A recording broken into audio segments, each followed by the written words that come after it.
All right. Hi, everyone. Welcome back to another week of Stage Door Medium. I'm Jimmy here. If you're new to the show and they're like, what is this about? This is weird. It's like Broadway and dead people. I always like to describe it as I sit down with some of the most incredible, kindest, hardest working Broadway humans, and we sit down and talk about the parallels between our work, since it all boils down to energy. And I know I say this every week, but like no lie, I'm like really pinching myself. This is like my hands down talent crush. Like I woke up so excited today when I saw it on the calendar. So we have the incredible Chilina Kennedy here with us today. So yay. Hi, Chilina. Hello, Jimmy. It's so nice to be on your show. Thank you for having me. Thank you for coming. It's I'm so grateful. How are you? How was Canada? I mean, it's pretty good. It's been very snowy. We've been out, tobogganing and making snow angels and doing the usual, You're Canadian Stratford, right? winter activities. Yeah, and we're in the snow belt in Stratford, so it's really, really snowy. It's been snowing like almost every day, and we've been going, oh, just having these fun hikes like out in the nature trails, and people are snowshoeing. It's been very, very peaceful. Shalina's credits are just incredible. So, fun fact, I saw Shalina in a Shaw Festival production. We were talking after I read you about Gypsy that you were Agnes. And Yeah. then, gosh, you've done so many Stratford shows. You did Jesus Christ Superstar that transferred to Broadway, where you made your Broadway debut, the national tour of Mamma Mia, which, by the way, Jenny DeNoia was talking about you quite a bit. We had a chat, and she was like, "Please tell Shalina, she's like, because what's funny is that before I met you that day after I spoke with Jenny brought it up. She's like, you know who I think would be a really cool person to talk to would be Chilina Kennedy. And so it's just crazy how it works out. So you're in Mamma That's so Mia. funny, she and I were roommates. We She, had like I just love that girl. We've known each other for so long, and anyway, I she's remember so her being like, "I want to do this role, and I want to be playing these parts," and then all of a sudden she's starring on Broadway. Like she's just amazing. She's such a she's go-getter. incredible. And energetically, the two of you are so similar that I could see why you guys clicked well. And then, gosh, you just wrapped. I mean, we're missing the big one. You were handpicked by Carole King, correct, to play Carol, and then the band's visit most recently. And I got to tell you, I saw you in Toronto. And first off, let's talk about Canadian audience members are so freaking adorable. Like they're so supportive, Shalina. And I like it's funny because I'll see a Broadway show and at intermission, let's say it's Wicked, like you'll have that like adult that will get up and they'll just go, she's not the best. I've seen better. And like they'll quote off when, who they've seen play her and who's been better. Canadian audiences, I remember I saw a show and it wasn't beautiful, but somebody was like cracking during the show. And, at intermission, where your Broadway audience member would like kind of like critique them, they just went, oh, she's just lovely. I think she's a little sick. And then her friend was like, she could use a nice cup of tea. And they're talking about adding honey to it. And they're like, maybe we'll bring it to her. I'm like, is this Canada? I'm like, everyone's so nice. And They're then pretty sweet. then I heard them like, well, let's go have a nice cup of tea after the show. And I'm like, gosh, I need to. Canada's got to teach Broadway some etiquette things. But anyway, your performance was incredible, and I'm so grateful you're here. So, um, Thank you. if you don't mind, could we start with just, I guess, the usual? How did you get the bug to do theater? Yeah, sure. I mean, honestly, I mean, my mom tells this story that I always love to tell that when she was pregnant with me, she used to play her guitar and the vibrations and the energy of her singing and her playing, I would move inside of her and I would rest against the guitar and rest against the vibrations. So she's like, "You were a singer in the womb." So, I Yeah. mean, basically, it's all I ever did. I wanted to either be an activist was really my only other main, like big passion, or I wanted to be a performer. I really wanted to sort of work with animals and be an environmental activist or be an animal rights activist or some kind of activist. Or I wanted to do this, and this is what I felt. I felt like my strengths were in the performing arts, and so from the age of 4, I played piano. I was in classical everything, classical ballet. My parents really didn't come from a performing background, so I think that they thought that, if I learn the classics, if I study piano, if I study classical ballet, classical singing, classical acting, that I'll have a good foundation. So that's kind of what I did. And I started acting really in high school. And then I went to Sheridan College. So I had a choice. I was going to become an opera singer, because I had a scholarship to go to Queens and study voice, or I didn't want to give up my dance training, So I thought, well, maybe what I'll do is I'll go to Sheridan and then I'll study musical theater, and then I don't have to give up any of it. I can sort of decide what I Yeah. want to do. So there I learned how to like belt for the first time, and I learned how to like, I was tap dancing and stuff, and I figured out. And it's so ironic because the only class that I almost failed out of was my pop class. And then it's so ironic because then I made my career basically like singing rock and pop for literally the rest of my life, Superstar. other than like, a Beautiful. few roles. Yeah, it was so nuts.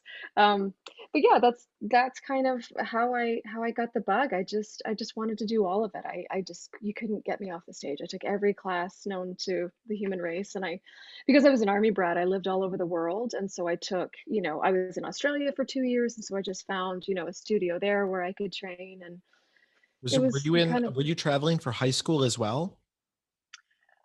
yes, I did. I was. How I did that work? basically traveled my entire life.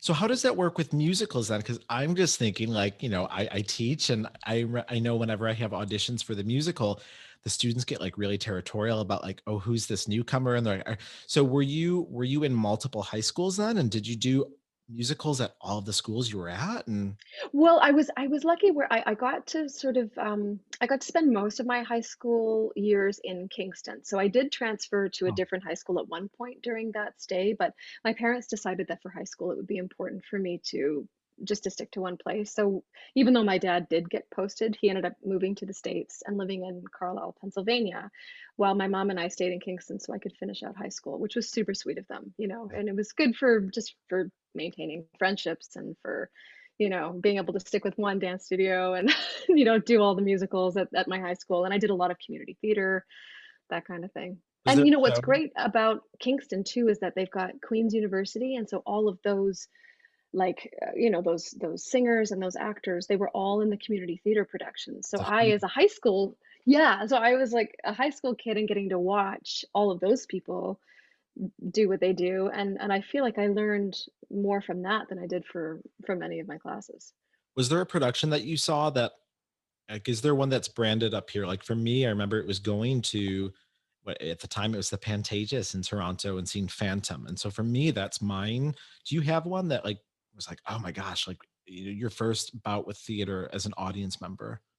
Oh, that's so tough. I mean, Miss Saigon really sticks out to me just because it was in Toronto. It was like an all Canadian cast, and I got to go backstage and meet everybody and like see the set and how much bigger it looked when I was in the audience, and actually getting to, I think I was so starstruck when I saw everybody. I didn't even know what to say. Rent was another one, like seeing that original Canadian Yes. cast, and just both of those shows felt. I mean, Beauty and the Beast was another one. Oh, I forgot about Beauty and the Beast because that was at the was that the Pantages or Princess of Wales? Oh God, where was it? I want to I say can't Princess of remember. Wales. I think you might be right. And then Yeah. Lion King took over, if I'm not mistaken, for a while. Oh, yes, it did. I don't know. And if you're at home, you're like, what are they talking about? So Ed Mervish, theater producer, they would take these big Broadway blockbusters and then same sets, costumes, scoring, everything identical, but it would be with all Canadian actors and performers. And then they would stay for gosh, incredible amounts of time. Like Phantom was there for what, over 10 years. Oh, Uh, long time. Yeah. yeah. So I mean, gosh, I mean, I was so fortunate that I really had this and you as well, I'm assuming, like, you have this, like, like, little Broadway hub almost in Canada that you're able to, to go, and, now the national tours will go through there sometimes, I've noticed, like, That's Where I Mhm. Saw Beautiful, and they flew you in to do it, and, Well, what's so interesting is that, back in the day before the late 90s, when we had a major shift, Toronto was the third largest, you know, theater hub in the world. It was New York and London and then Toronto, and then everything changed. But yeah, when when Toronto was at its height, it was pretty incredible. I mean, so many of the big musicals came out of here, Showboat, like so many. I have to ask you. So you said something so neat, and that it segued into my next topic. You talked about vibration, and you talked about the vibration of the guitar and how you would go toward it. And I always tell people during readings, like, we all sense vibration all the time. It's all around us. We put it out there. So a lot of times, if somebody's like, "Well, I think I'm empathic because I'm picking up on somebody else that's in a negative mood," you're sensing those vibrations. So when I read you, you seemed like so deeply spiritual. Like, have you always been that way, or like it's just the impression that I get from you? Well, it's interesting. I never really, it's a complicated answer, I think, because I've never described myself until maybe recently as spiritual. And I think it's because I was raised with two rebels as parents. My father, you would think he would be very conservative. He's military, you'd think he'd be a little more sort of on the right side and, Sure. and a bit more religious, but he's not. He believes he's a child of Gaia. He's a poet and an artist and a painter. He's just this beautiful sort of artistic free soul, Yeah. for somebody who's in the military. And then my mom was this, um, hippie, and she's also, I have a very interesting family. My father is Irish, and my mother is part English and part Indigenous. And so, even though she wasn't really involved in the Indigenous community, like we didn't live our lives as Indigenous people, but it was very much part of our family. And I think something that, when my mother started to go to powwows, that changed our.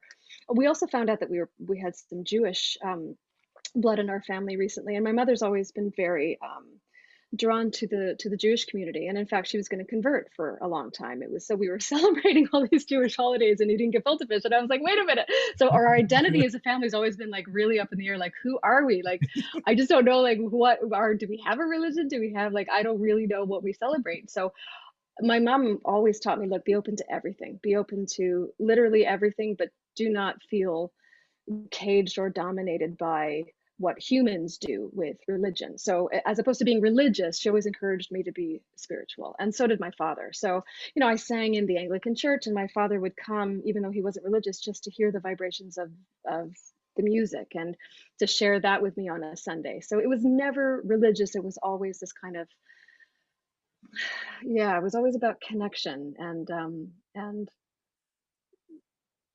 going deeper, and going deeper with connection and going deeper with the self and the divine and whatever that means. It's so personal, right? Remember Bingo. I did an enlightenment intensive 1 year when I was going through a very, very rough time, and I felt like that was the closest to, God that I've ever Yeah. been, and that was just me and nature and me in silence and me with no labels, all of them in the fire. And what was at the bottom of all of those labels is the essence of who I am, and only I know that. Nobody else can. It's so It's not anything personal. that we can tell each other. Yeah, it's so No, deeply, deeply it personal. is. And it's funny. I was interviewing one of our guests. We had talked about, when you talk about we don't tell each other, it's so personal. Even some of the things that I do to prepare in terms of my meditation, and like the things that I don't talk about, because if I do, then I'm like, I almost feel like I gave a little, like, I'm like, oh, it only, like, it works for me because I know that I'm the only one that knows how it, you know what I mean? Like how I prepare and how I connect. And I remember reading an interview years ago with an actor where they talked about not wanting to talk too much about their process work with their character, because they're like, all of a sudden it's not special to just me anymore, and Right. I mean, there's definitely things that I do if I get nervous before going into a reading. If I'm reading like a bigger name or something like that, that will bring me down. But I don't like to share it because it's just meant for me. You know what I mean? Well, Uh, and do you find too that as soon as you talk about it too, that because language is so flawed, suddenly we're trying to describe something that is an experience through language, and like all of a sudden now, if you're trying to remove all the filters and try to have this sort of, this deep and truthful experience, then you're putting all of these layers of yes.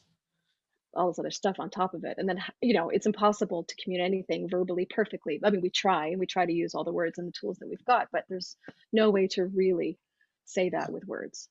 I can't even meditate every day. Like as much as I want to, in theory, it's, I'm by nature a very over analytical person to begin with. So like, there's Me too. days where if I'm really tired and they're like, you hear that visualize the white lights coming down. And like it's always a British accent. Like, and I'm like, well, it feels a little bit more like goldish today. I'm like, is that normal? And then I'm like, is there something wrong with me? And so like I end up defeating the purpose of like my meditation. So every so often, I just can't, and I'll Yeah. go, this is for me. And when I need it, I'm gonna come back to it. But right now, like if Harry Styles on the Calm app is like throwing me out of it, I'm like, I can't right now. So Well, the beautiful thing too is like meditation, you can do it anywhere too. Like I do it on my anywhere. walks. I do it, just you can do it anywhere at any time. You can do it doing the dishes. You just, it doesn't have to be precious, right? Like this spiritual is always the divine is within us. We are spiritual beings, so you can access that whenever you choose to, Absolutely. Yeah. Gosh, I'd love to talk about your Broadway debut. So you made your Broadway debut in Jesus Christ Superstar, which started off at Stratford and then it transferred. What was that experience like? Because I know the fans of Superstar are so, in a very loving way, they're very protective of the show, and I feel like I know when it's come through our town a couple times, the big national tours, and like the fans are very particular about what they want to see, what they don't. And so what was that whole process like? Oh, it was how do I describe that process? It was challenging for me. And it was also wonderful. I loved the group of people I was working with. I loved Dez's vision and the way he worked on it. I loved it in so many ways, and I loved how daring he was with the way that he told the story. He focused on the love story, and then the that triangular love story, which I think is such an interesting way to, because I always think if you look at it just as a story, right?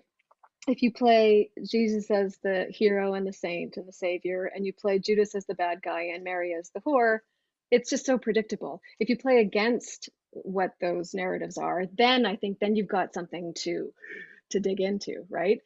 Um, and for me, having been raised, like I said, with a very spiritual mother who also went definitely against the grain. She did so much reading. She was a feminist. She really didn't believe that Mary Magdalene was ever a prostitute. She's like, that's nonsense. I've done all of this reading, and she took me through all of this stuff that showed me who she believed Mary Magdalene was. So it really challenged my own biases, and then I realized at the end of the day that it doesn't really matter what I believe or what my mother believes or what anybody or what the fans believe. Really, my only job is to tell this story and to tell the story the best way that I know how. And it was tricky, but I just had to sort of get rid of all of the what I wanted it to be or what I thought it should be, or what if it was written this way, and just go, you know what, this is what's on the page, this is what I've got to work with, this is Dez's vision, and let's do it. And it was really fun once I let that go and I could just dive into it and enjoy the music, and it was fabulous. First off, your dress was like, it was like this color. A little later, Yes. I will post the video because I've searched high and low for like a full high quality audio of it other than a bootleg and I can't find it. And there's the press shots, but they're limited. And your wig, like if there that wig, Shalina, is like what wig dreams are made of. Like the little braid and the way it was. Yes. Oh, I I was know, I know. screaming when I saw that wig. Would you know that I didn't even know, but that's how apparently how women used to wear their hair back in the day. I just thought she gave me a fierce wig. It was Erica Croft. She's I did incredible. too. But I was like, "Woo, what's this look you're giving me?" She's like, "No, no, no. This is actually what they did. They would braid their hair." And she gave me this whole like history lesson on how women did their hair back in the day. Get out of So here. Huh. yeah, yeah, yeah. There you go. Um, so okay, so from Superstar, I guess, and just to jump a little bit, we have to Mhm. talk about Beautiful. I've noticed that every time I've seen an actress in Beautiful, I'm always drawn to the energy of the woman playing Carol versus maybe like, oh, they sound so much like Carol, or they. So I'm curious, like, is that something as the casting, or maybe Carol herself, is she more drawn to energetically who resembles her versus perfect vocals, or like what was that whole process like getting cast for you? How did it come about? Yeah. Well, to be honest, it was a bit of a complicated process because I was involved in,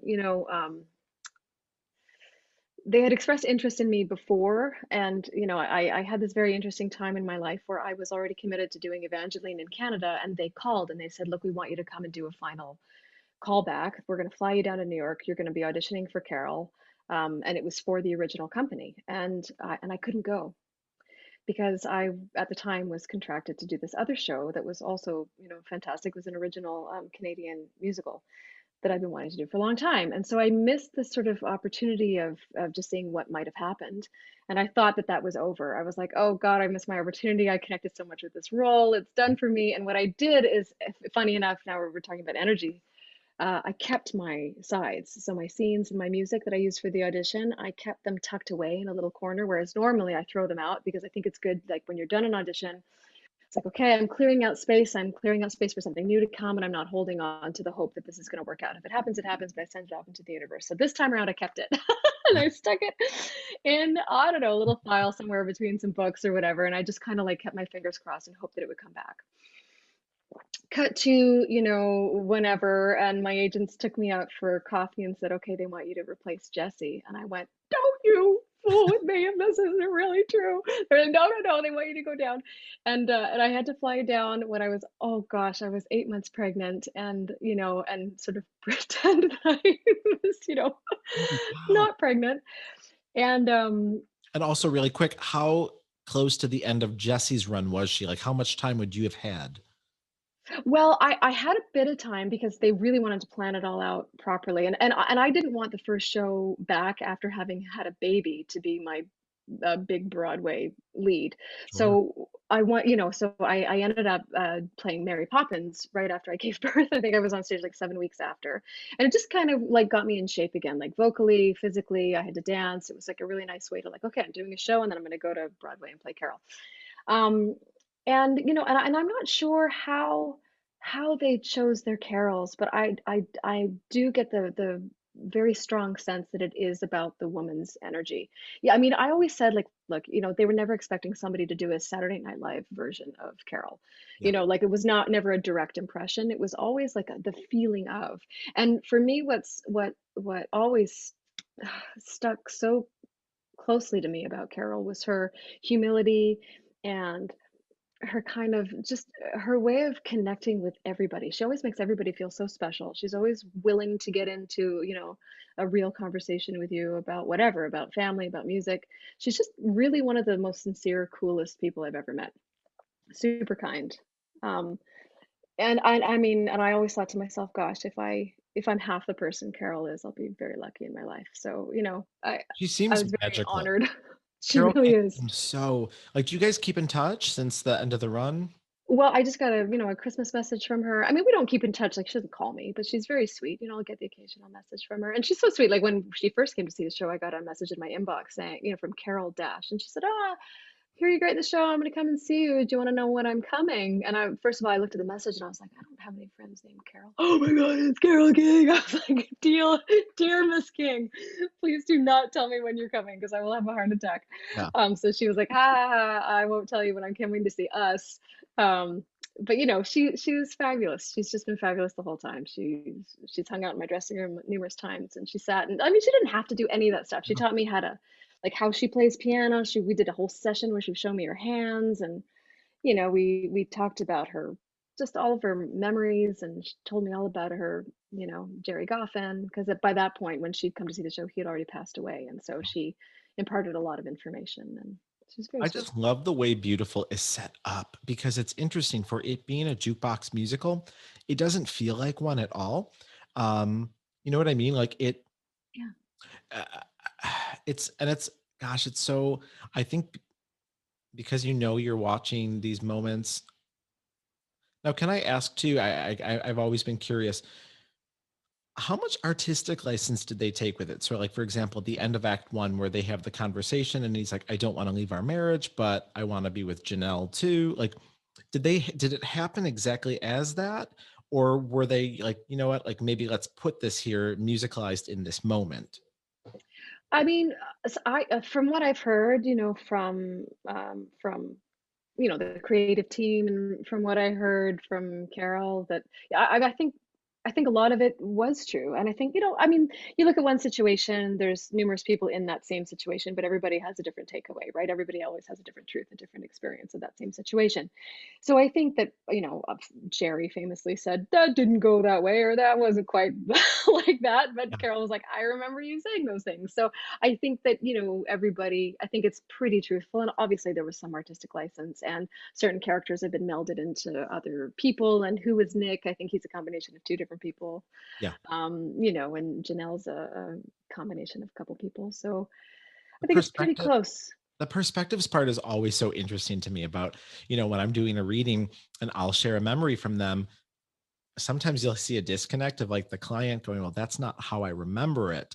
But then they'll go home and they'll relay the same message to their mom. And their mom's like, that's exactly how it was. So it's always a bit of a disconnect sometimes of like, you said it best, our lives are so multifaceted that we have these experiences where we might unpack it so differently than how it actually was. And Hmm. I just love that they never really vilified people in the show either. You know what I mean? There was always beautiful redeeming qualities about everyone. And the end, you just feel like it's such a celebration of everyone. It's just such a feel good show. That is, and that's important. I know it was important to Carol as well. She always wanted to make sure that, Jerry was never the villain of the piece, and that he was, properly portrayed and accurately portrayed. Yeah. I will never forget your couple of moments from your performance were branded when you were doing in the best way. I remember watching you when you were doing, oh gosh, the start of Will You Still Love Me Tomorrow. And is there a line something like, wow, Jerry, it's good? When Yeah, yeah. It would go, wow, Jerry. it gave me goosebumps. And like I remember you heard those loving Canadians that were like, oh, like it was just such a special moment. And then I always look forward to One Fine Day. That's my marker of the show is like no matter who I'm seeing it, I'm like, yes, yes, yes, belt for me, belt, belt, belt. And I yours love was that moment just too. it's It's so so great. I good. love it. Then Yeah. that But it's interesting when you talk about energy too, because I always looked at it when I was first doing it, I felt such pressure, because I was such a Carole King fan, and I was also such a Jessie Mueller fan. And I was like, oh God, it's just a lot to sort of take uh, on when you're first starting. I always told myself, if Carol is a yellow, like on the rainbow of personality, like if because when I look at her, I always see yellow. I think it's, well, I mean, also the part of the, the design of the poster, it's all yellow and sunny and yeah. and beautiful. But I do see her as a very sunny yellow personality, and I see myself a bit more in the red fuchsia kind of world. But I always think if when you're playing a character, like obviously it's going to pass through you and you have to make it your own. But if you meld those two things together, if I try to go towards where she is and then still infuse it with my own qualities, I'm gonna play Carol a bit on the orange spectrum. And so if, on my good days, I'm closer to yellowish orange, but I'm, some days it's gonna be a bit closer to sort of a deep, auburn color is always what I thought of when it came to playing somebody who was real and alive, and definitely alive in people's hearts and memories. So based off the color you gave, would Dina from the band's visit then be closer to your personality? Yeah, I think so. Yeah. Well, I mean, it depends on the day too, right? Like there's certain days, oh, I definitely feel like a Dina. That And show then other days that I feel like a Carol. Go ahead. I was so, sadly, I wasn't able to see you in it, but I did see the original Broadway cast with Katrina Lenk, and I remember just being transfixed. Like, I was down there for a conference, and my spouse got a ticket and joined me that night. So we were different spots of the theater, and I just remember, just the magic in the stillness of the show, and you leave there going like nothing happened in the show, and everything happens at the same time. And is it hard to be that still for a show? Yeah, it was interesting. We had a lot of talks about the stillness, especially for the tour, because we were playing such big houses that certain moments that were, I think, a lot easier to land, in New York, suddenly you're in a 2 or 3 thousand seat house, and you've just got to play to the back of the house and make sure that people are with you. And I think a lot of the silences do hold, and a lot of the stillness holds.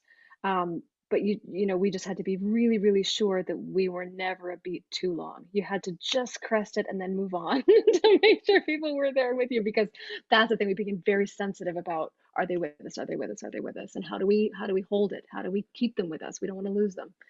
Especially with the band's visit, I'm just thinking most of these towns have season subscriptions to their theater. So the band's visit is so unlike other shows. If you're coming off of seeing like Wicked and like Chicago and like Mamma Mia, and then all of a sudden you've got the band's visit, which is so still. Yeah. The I noticed the sound design of it is genius in the fact that it really forces you to. It's not overly loud, like you really had to listen to what was being said, and that's that Yeah. motif of silence. And um I think one of the things that I always think about with the band's visit, because I'm asked sometimes, is I remember the what is it, the language, the mispronunciation of a word is what kind of lands them in this situation. And I'm often asked, like, well, how are you able to hear my grandmother right now if my grandmother didn't speak like a lick of English? And I always say, as a medium, like, I know it sounds bizarre, but it's the same that works with pets. Like when we're reading, it's a universal language. Like it doesn't, they either speak in symbols or it's neat. I will know if they didn't speak in the language because they'll start saying something and it will sound like, remember like Joey on Friends when he's trying to learn French? Do you remember that episode? I don't, but I can imagine. Where he's like, yeah, tout de la fruit. Like I'll hear something that sounds phony, and then I'll go, okay, they didn't speak English, and that's just my symbol Right. for it. And then from Mhm. there, it just takes over, and I hear like it's been translated. So, Well, I just wanted to also say that I love that yeah, that show, The Band's Visit, was about kindness. It wasn't kindness in the sweet way that we sometimes recognize kindness in North America, but it was kindness nonetheless. Like it was still people being very generous to each other and learning, and it could have been a show about our disagreements and our politics and what divides us. And it wasn't at all. It was about what connects us and the language of music and the language of love and how, and I just think that's so beautiful because I don't think a lot of people necessarily are expecting that when they go to see the show. So we I need just it. want to say that. We need We it more than do. ever right now. God Almighty. Um, Yeah. just this idea of putting cultural differences aside and just human kindness. I know you had the coolest quote when you were in the factory playing Carole King's Steinway, and you were talking about how energy is imprinted into objects. And I was just like, it was like the proud parent of like a Broadway. I was like, yes, Shalita, like, yeah, like proud spiritual parent, I should say. And can you talk about that a little bit? You had just the way you said it was so beautiful. Well, you're very sweet. Thank you. And I'm no expert in any of this. I mean, I just go based on my gut. But um, I mean, I feel like how can that energy not be in an item, especially an item that's made out of organic material like wood, and the hours that go into, especially something like a piano, the hours that go into playing that instrument, the heart and the soul and the vibrations and the everything that's around it. For instance, I studied with this wonderful woman through high school. I studied piano with her, and she passed away one morning, and I was supposed to have a lesson with her, and I remember just being told, "Oh, I'm so sorry she died."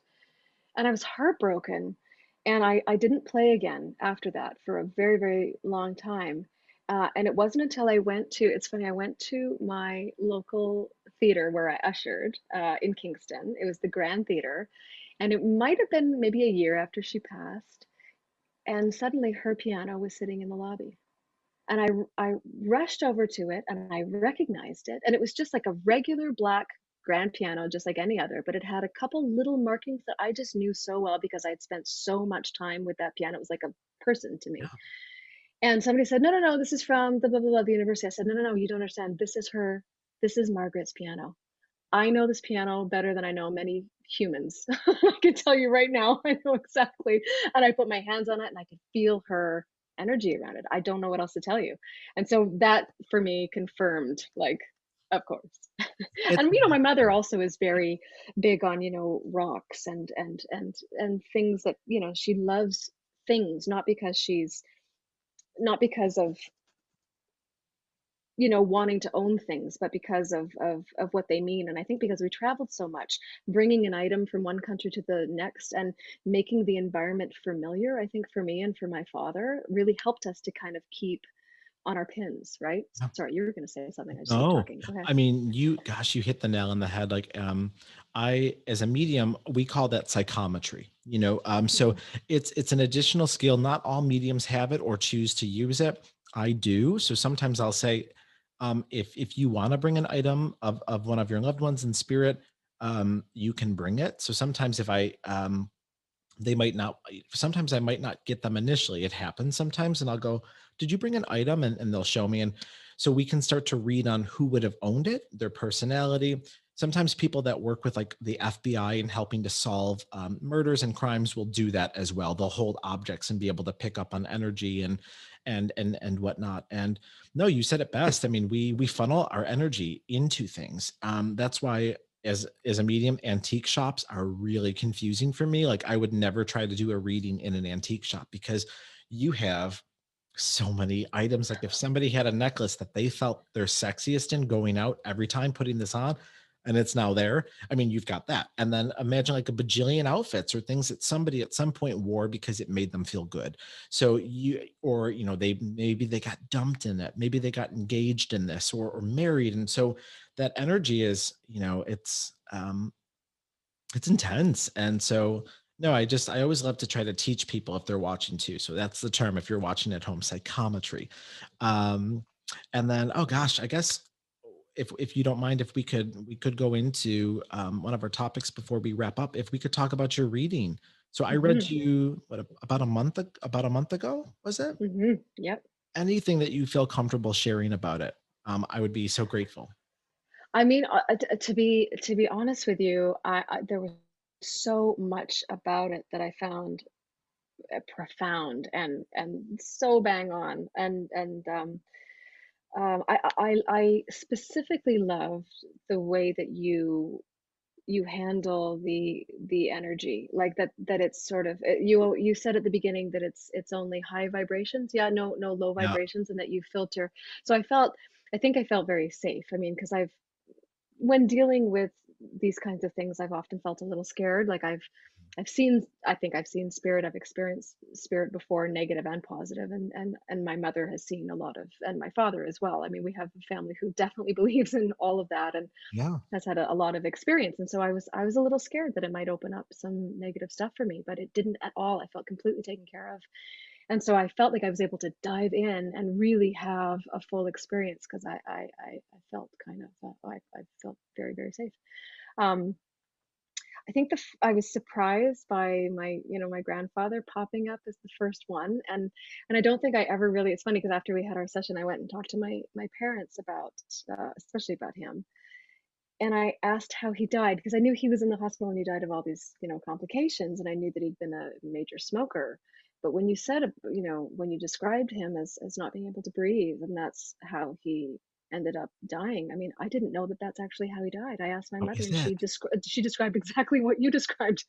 And so, there were just anyway. That was just one of many, many things. I think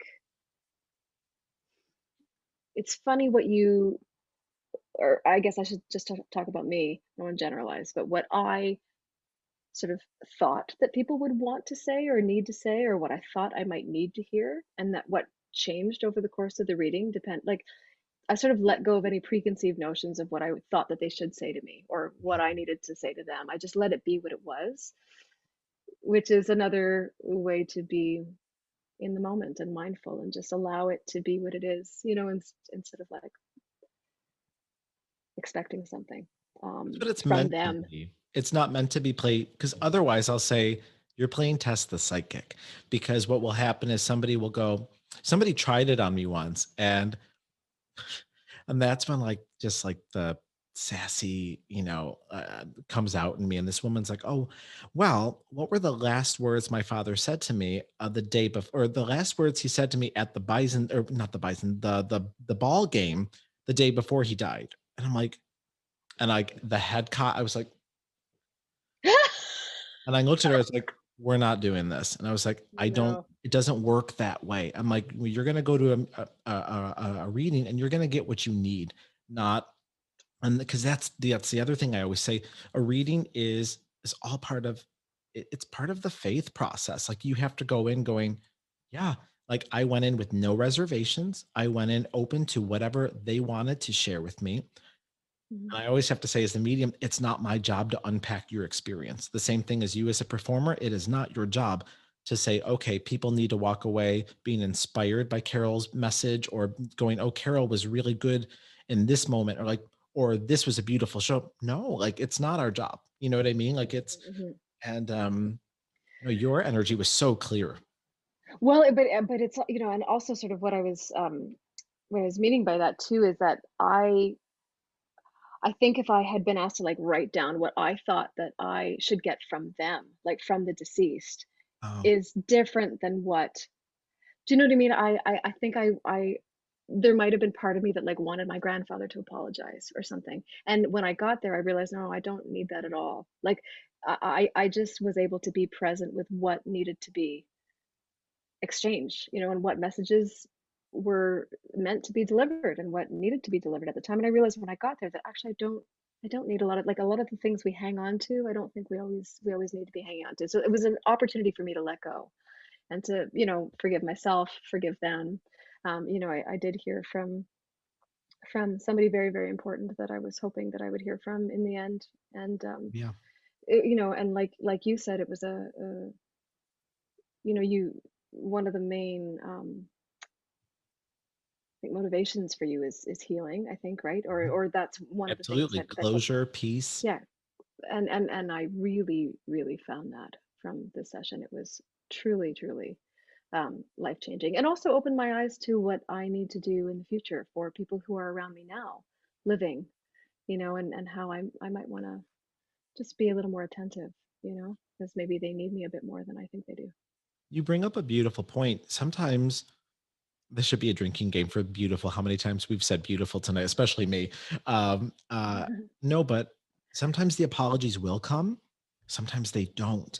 And it doesn't mean that they're not sorry. It's also this idea of it's so trippy to explain, but you could have three mediums reading the same soul, and they're all going to get different things based off of how they know.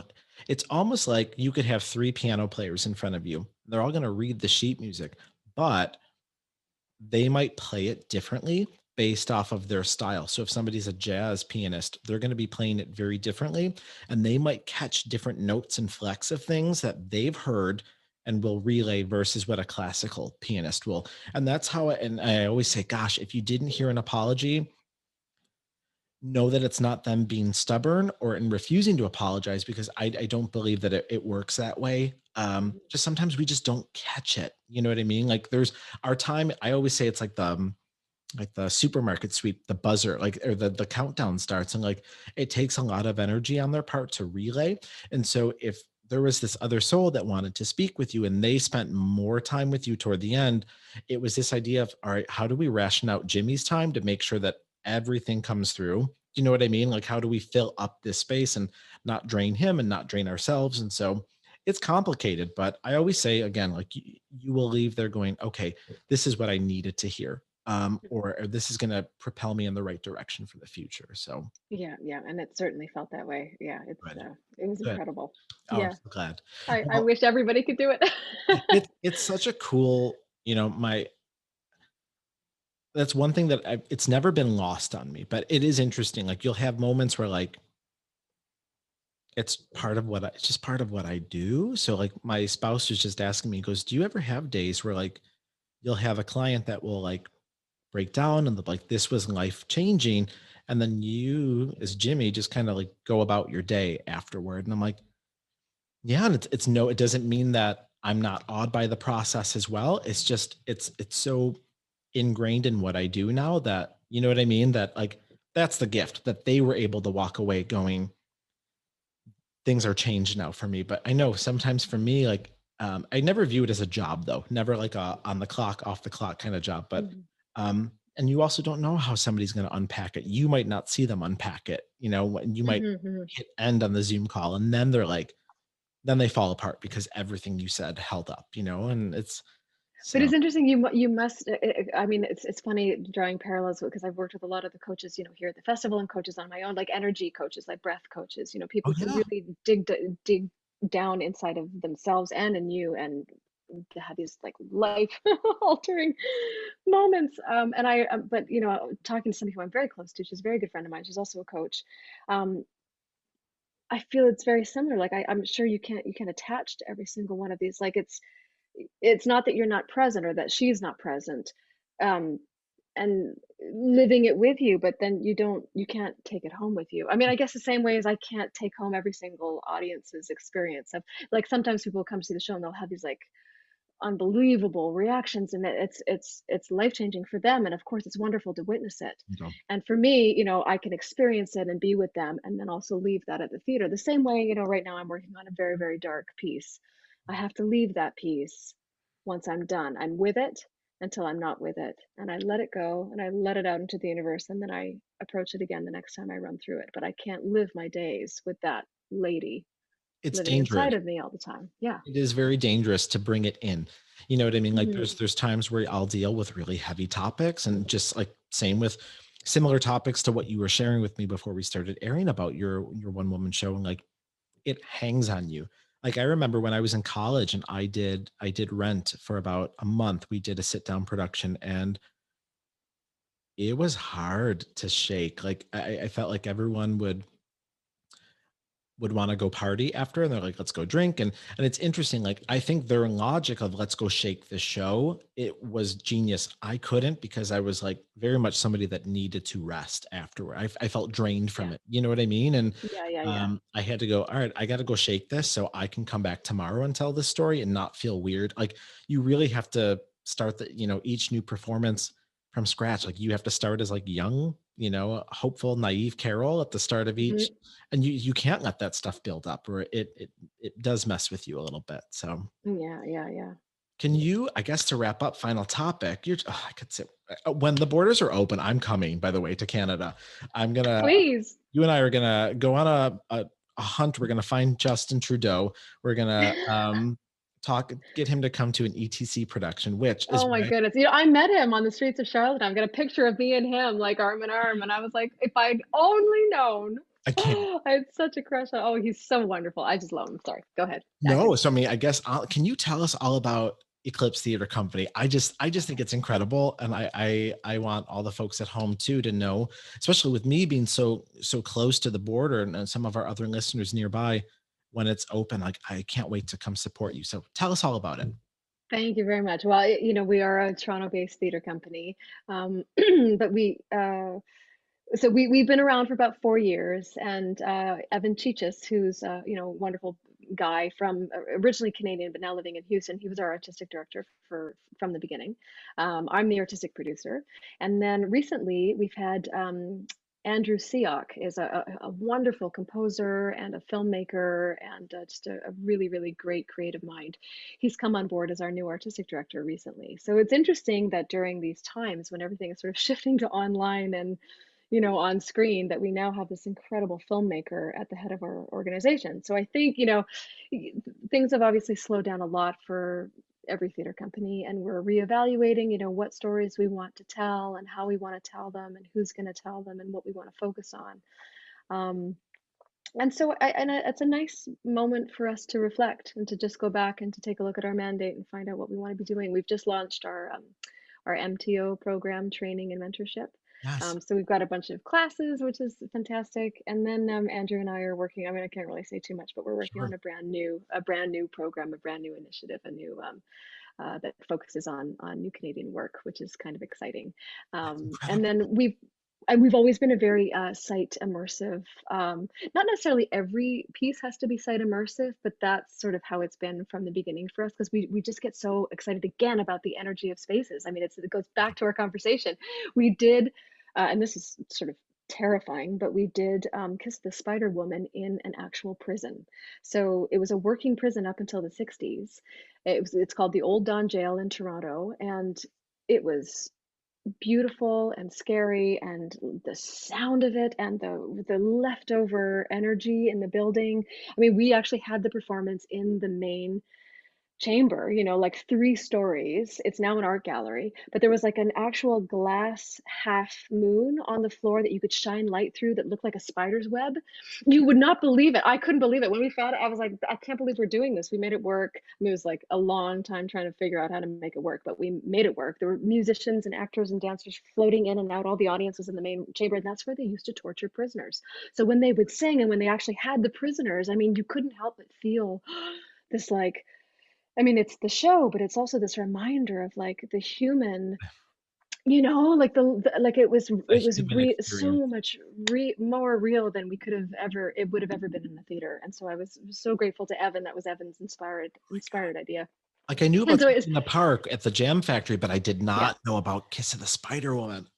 Well, I mean, that's exactly those are the kinds of experiences we wanna have. Like, you know, focus on the great show, of course, but focus on what space is calling out to us Mhm. so we can tell that story there, and there's a million of them. We just can't, we don't have enough time to do Well, them that's the all. other I mean, but that's the other beautiful thing though, is that with some of these shows, with revivals, like, we have to find a new way to make these shows relevant. Yes.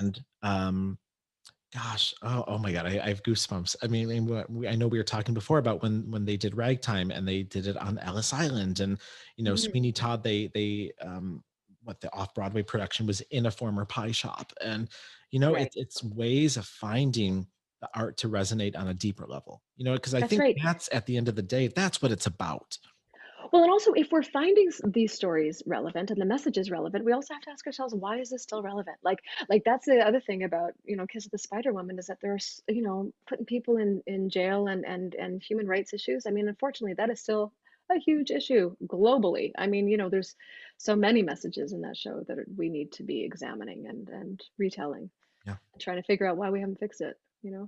There was a production of Piazza in the States, and I wanna say it was not Signature. I want maybe a place in North Carolina, and they said it was in an art museum, and it, like, talk Mm. about the most perfect it was in the Italian exhibit, the Italian Oh air, wow. and they just sat and just the acoustics of this space, with Adam Guettel's music could not have been more Mm. beautiful, and that's what excites me about theater, and that's also, Yeah, I guess, to close, what gives me hope about the future of theater is that this is an art form that will never die off, you know what I mean? that's Like, right. we will always Absolutely. find ways, Yeah, and and all theater needs is one actor and one audience member, and it's theater. You don't need, I mean, I know we love all the bells and whistles and we love the lights and we love, the space and gathering in a space, but really the outdoors, a tree can be our space. Like we can make it work, we can do it. As long as we have the will and we have the stories to tell, we will continue to have theater. So we just have to figure out how to do it. I mean, even And on the Broadway level, I mean, obviously, before things get to Broadway, before you see your sets and your costumes, that story is still working in the rehearsal room before you even get to. I mean, I remember for the Color yes, Purple revival, the director had talked about, how simplified the set was. And he was like, you don't need a tree on stage to know that there's a tree on stage. You know what I mean? Like, our that's right. mind is capable of so many incredible things. And Oh um, yeah. Well, ah, and even right now on Zoom, I know people are getting zoomed out. They're it's because it's tough because we're living our lives online. But we just had a workshop of the show that I wrote. I wrote a musical with Eric Holmes, who's one of the writers on The Good Fight. I don't know if I told you this. And anyway, so we've been working on it for the last 4 years, and we had all of our workshops in New York. And now this is the first one we've had. I mean, in Canada, it's all virtual, but we did it. I mean, we've been figuring it out. You pre-record everything, and people sign on, and you can still work on new pieces. You can still make theater. You just have to be creative, right? We're all trying to find ways to get it done and to continue forward. I mean, I just read the review of the old Vix production of A Christmas Carol, and it was all streamed through Zoom. And they were like, finally, they're like, we have, I mean, it got rave reviews, the production, but also it got so many good reviews on how it was executed with Zoom. I mean, you Really. logged on, somebody admitted you, they disabled the recording features. I mean, it was, so I mean, and I know Broadway and theater will return eventually, but it's also a beautiful thing to know, okay, in the meantime, we have figured out other ways and creative, beautiful ways of still telling stories, even without, like you said, the bells and the whistles. So, if you were a ghost in a theater, well, I don't believe it. If you were stuck as a ghost in a theater and could only watch the same musical for all of eternity, what would you pick? Oh my goodness. Oh my goodness. The same musical? That's a hard one. Ooh, Fiddler on the Roof. Really? Fiddler on the Roof. Yeah, I know, it's one of my all-time favorites. I just love it. I love it, I love it, I love it. I This love the is the music. first fiddler that we've had. One for fiddler. Okay. If you could go back in time on Broadway and originate a role that was like a star-making vehicle for somebody else, what character would it be? Or what, from what show?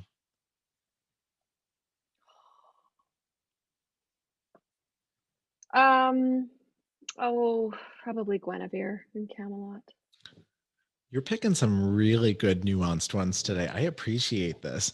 So next one, character that you've played that could most benefit from a medium. Ooh, Maria, West Side Story. I feel like she would need it at some point, obviously at the end, but I feel like she would need it in between the 24 hours that conspire to, like, I feel like she would need Exactly. like I mean, whole. if they could like pause on that fight that her and Anita have, and they could just have like, Or you what if know, Anita was the medium? I mean, and could you like also what a fabulous drag queen name, like Anita Medium. Like what if she was and she was like, I'm getting some messages here and I'm being told to tell you that like it could have ended differently. yes, I appreciate these. And then final one, I always say bazillion years when no one is here anymore, when we're all not, how would you want people to look back and remember Chilina Kennedy? oh boy. Um, so often what I don't feel, but what I would love to leave behind is a quality of fearlessness. Um, and yeah, I would say, bravery, fearlessness, and compassion. Those are the two qualities I prize. So I hope, hope I'm. I know you will. You are incredible. I want to thank you so much for being my guest today. This is a real honor and I thank you so much and I cannot wait to for the borders to open to go support ETC um I've never been to a Stratford show actually ever. I've been to Oh, Shaw and I know I need to get to Stratford, so that's on you my must list. come. Yeah, Perfect. absolutely. I just want to say thank you for having me. I just think you're extraordinary, and I respect you so much. And your reading, like I said, it really changed my life for the Well, better. And I feel feeling like you're in now. We're buds. we're So in. I know. look out. I saw that cell phone number in that email. I was like, I got you now. Yeah, yeah, yeah, yeah, yeah, Susan, yeah. this was a real joy, and the feeling is mutual. So everyone, go check out Chilina's company. I will put some good links to her in the web, yeah, in the bio. And everyone at home and Chilina, be well. And I will see you next week for another episode of Stage Door Medium. Thank you. Bye bye.